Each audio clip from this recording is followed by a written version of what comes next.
कहावत है हिंदी में, लकीर के फकीर। मतलब उनको एक ट्रैक पे रख दो, वो उस ट्रैक से कभी हटेंगे ही नहीं। उतना ही करेंगे जितना बताया जाएगा, उतना ही बोलेंगे जितना कहा जाएगा। जो जिंदा दिमाग है, जिंदा, वो अपने समय को, जैसे अगर आप आईएएस मेंस का पेपर देखें तो 1970s के जो क्वेश्चन थे वो अलग थे, 1990 से क्वेश्चन अलग हो गए, फिर 2000 के बाद क्वेश्चन बिल्कुल अलग हो गए, और आज तो जो मेंस का पैटर्न है क्वेश्चन पूछने का वो तो एकदम पलट चुका है। अमेरिका का एक विद्वान था थॉमस जेफरसन, उसने कहा किसी भी संविधान को सिर्फ 19 साल चलना चाहिए। थॉमस जेफरसन, जब अमेरिका में संविधान लिखा जाने लगा तो उसने कहा किसी भी संविधान को सिर्फ 19 साल बस, क्योंकि 19 साल बाद बहुत सी चीजें बदल चुकी होंगी, तो जब चीजें बदल जाएंगी तो फिर संविधान लिखा जाएगा बदली हुई परिस्थिति के हिसाब से।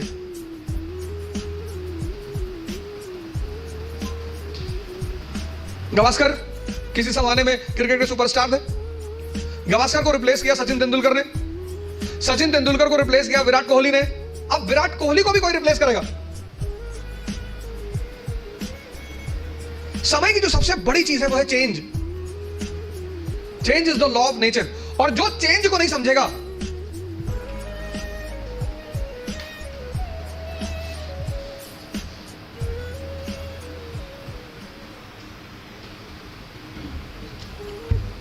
इंडियन एक्सप्रेस एक न्यूज़पेपर आता है, कितने लोग पढ़ते हैं उसे? हिंदू काफी लोग पढ़ते हो। दोनों न्यूज़पेपर में आज से एक हफ्ते पहले एक न्यूज छपी फ्रंट पेज पे कि भारत रिसेशन की तरफ बढ़ रहा है। छपी ना, इंडियन एक्सप्रेस में भी छपी, हिंदू में भी छपी कि भारत की इकोनॉमी रिसेशन की तरफ जाती हुई दिख रही है। सबने पढ़ी ना? किस बेसिस पे? कौन से 4 पॉइंट उसने लिखा फ्रंट पेज पे कि ये 4 चीजें हैं और इससे पता लग रहा है कि भारत की इकोनॉमी रिसेशन की तरफ जा रही। किस ईयर में शुरू हुआ इंडस्ट्रियल रेवोल्यूशन? इंडस्ट्रियल औद्योगिक क्रांति, इंडस्ट्रियल रेवोल्यूशन किस ईयर में शुरू हुआ? 1750, 1750। इंडस्ट्रियल रेवोल्यूशन का बेटा किस देश को कहा जाता है? यूनाइटेड स्टेट्स ऑफ अमेरिका को। 1750 industrial revolution, 1787 birth of United states of America. America में जातिवाद है, संप्रदायवाद, कम्युनलिज्म, रेशियलिज्म था, डिप करके एकदम नीचे। अब तुम राष्ट्र नेशन देखो, यूएस, फ्रांस, जर्मनी, और फिर दूसरी तरफ नेशन देखो, इराक, सीरिया, अफगानिस्तान। तो ये जो यूएस, जर्मनी, फ्रांस नेशन है, ये सारे इंडस्ट्रियलाइज्ड है ना? तो इंडस्ट्रियलाइजेशन ने ऐसा क्या किया कि नेशन मजबूत हुआ? अब इंडस्ट्रियल रेवोल्यूशन ने इकोनॉमी चेंज कर दी। इकोनॉमी जैसे ही चेंज हुई, सोसाइटी चेंज हो गई। 1991 से पहले जो मूवियां बनती थी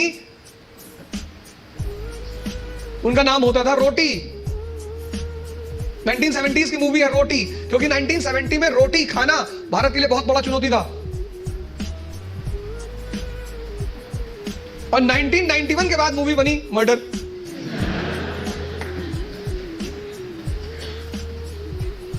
किसी भी समय के अगर समाज को समझना हो, सोसाइटी को, तो या तो आप उस समय के लिटरेचर को पढ़ो, और आज आपके पास सबसे अच्छी सुविधा है मूवी देखना।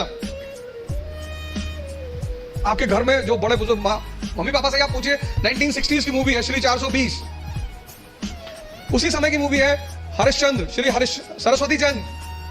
उसमें गाना है, फूल तुम्हें भेजा है खत में फूल नहीं मेरा दिल है। इतनी गरीबी थी कि आदमी फूल से ज्यादा कुछ भेज ही नहीं सकता था। अब गाना है, कुड़ी कहती है मैनू जगवार लें दो।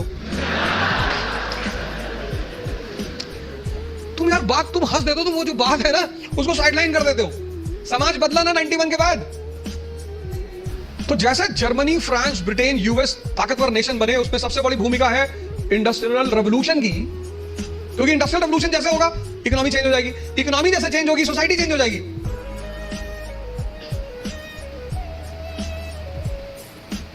जो राष्ट्र इंडस्ट्रियलाइज हैं वहां का सोशल स्ट्रक्चर क्या है?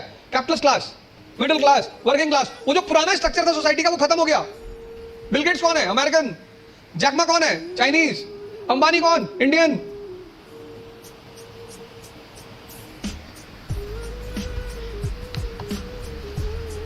तीसरी सबसे बड़ी चीज यह है कि तुम्हारी जो समय है, सिचुएशन, परिस्थिति, इकोनॉमी, सोसाइटी, पॉलिटी, और सब इंटरकनेक्टेड है। स्कूल में हम क्या करते हैं, सबको सेग्रीगेट करके पढ़ते हैं अलग अलग, लेकिन सिविल सर्विस में सब एक दूसरे से जुड़े हुए हैं।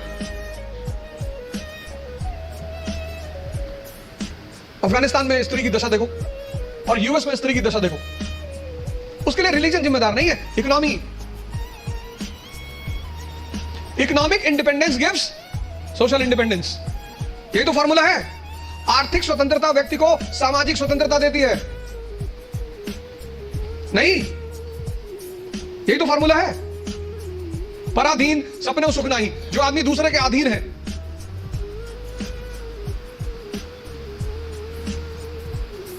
तुम्हारी जो परिस्थिति है, तुम्हारा जो समय है, उसको देखना, उस पर गौर करना बहुत जरूरी है। अगर तुम अपने समय को नहीं, उस परिस्थिति को नहीं पहचानते। एक बार एक इंस्पेक्टर एक पोल्ट्री फार्म में गया।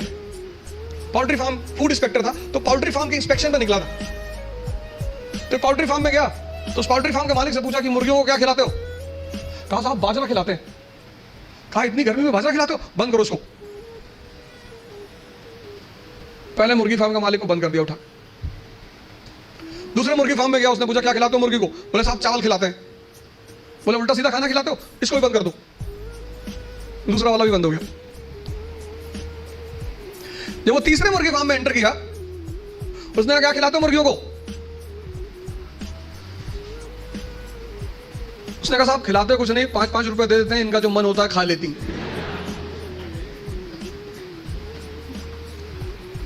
बोला हाँ तुम समझदार आदमी, ऑफिस में आओ।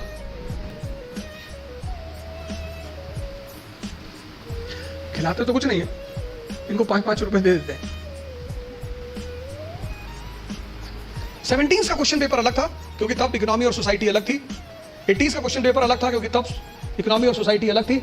91 के बाद तो ड्रास्टिक चेंज आया, एलपीजी, तुरंत यू टर्न मारा एग्जामिनेशन पेपर ने, और अब एकदम अलग परिस्थिति दुनिया में चल रही है। पूरी दुनिया में, कहीं एक जगह नहीं चल रही है, पूरी दुनिया में। ये तीसरी चीज है, अपना समय। सिर्फ ये नहीं किताब ले लिया रटे जा रहा है, एलपीजी क्या है, connectivity. Bharat unity in diversity का देश है, आज से नहीं, प्राचीन काल से। और उस यूनिटी इन डाइवर्सिटी की मुख्य वजह क्या है? भारत की ज्योग्राफी। कल्चर किस पे डिपेंड करता है? ज्योग्राफी पे। कल्चर मतलब ड्रेस, कल्चर मतलब खाना। कश्मीर का हिंदू और तमिलनाडु का हिंदू, दोनों के ड्रेसिंग सेंस अलग अलग होंगे क्योंकि दोनों की ज्योग्राफी अलग अलग है। गुजरात का मुसलमान और नॉर्थ ईस्ट का मुसलमान, दोनों का ड्रेसिंग सेंस अलग अलग होंगे और खाना भी अलग अलग होगा। तो अशोक को, जैसे आज हिंदू मुस्लिम ईसाई के बीच तनाव है, ऐसे अशोक को बुद्ध ब्राह्मण और जैनों के बीच तनाव का सामना करना पड़ा। और टेंशन चाहे फैमिली में हो या राष्ट्र में, विनाश करती है। जो तुम आज सिचुएशन देख रहे हो, ये सिचुएशन अशोक के सामने भी थी। तभी तो उसे द ग्रेट कहते हैं, जिसको समझ में आ रहा हो। और फिर वो धम्म की नीति का प्रतिपादन, पॉलिसी ऑफ धम्म। और उस पॉलिसी ऑफ धम्म में वो कहता है, सार वृद्धि, कि प्रत्येक व्यक्ति को हर धर्म के बेसिक सिद्धांत को समझना चाहिए। और किसी भी धर्म का बेसिक सिद्धांत, वो चाहे इस्लाम हो, चाहे हिंदुइज्म हो, चाहे क्रिश्चियनिटी हो, बेसिक सिद्धांत किसी भी धर्म में कोई अंतर नहीं है। बेसिक सिद्धांत इस्लाम, क्रिश्चियनिटी। इसी में तो दाराशिकों ने किताब लिखी थी, Majmaul Bahrain, the meeting of two oceans, Islam and Hinduism. वो जो अशोक के समय परिस्थिति थी, बुद्धिस्ट ब्राह्मण और जैनों के बीच तनाव, वही परिस्थिति मेडिवल इंडिया में अकबर के सामने थी। हिंदू, मुसलमान और फिर उनके विभिन्न डिफरेंट सेक्ट्स, संप्रदाय, शिया, सुन्नी, शैवाइट, वैष्णवाइट। तो उसने भी फिर कहा कि नहीं, इस तनाव को कम करना है तो तौहीद इलाही, तौहीद इलाही। अब जब तुम मेंस में आंसर लिखते हो तो तुम्हें ये कंपैरिजन दिखाना पड़ेगा। वो जो तुम्हारा एग्जामिनी है ना, उसको पता लगना चाहिए कि यार इसने हिस्ट्री से सीखा है।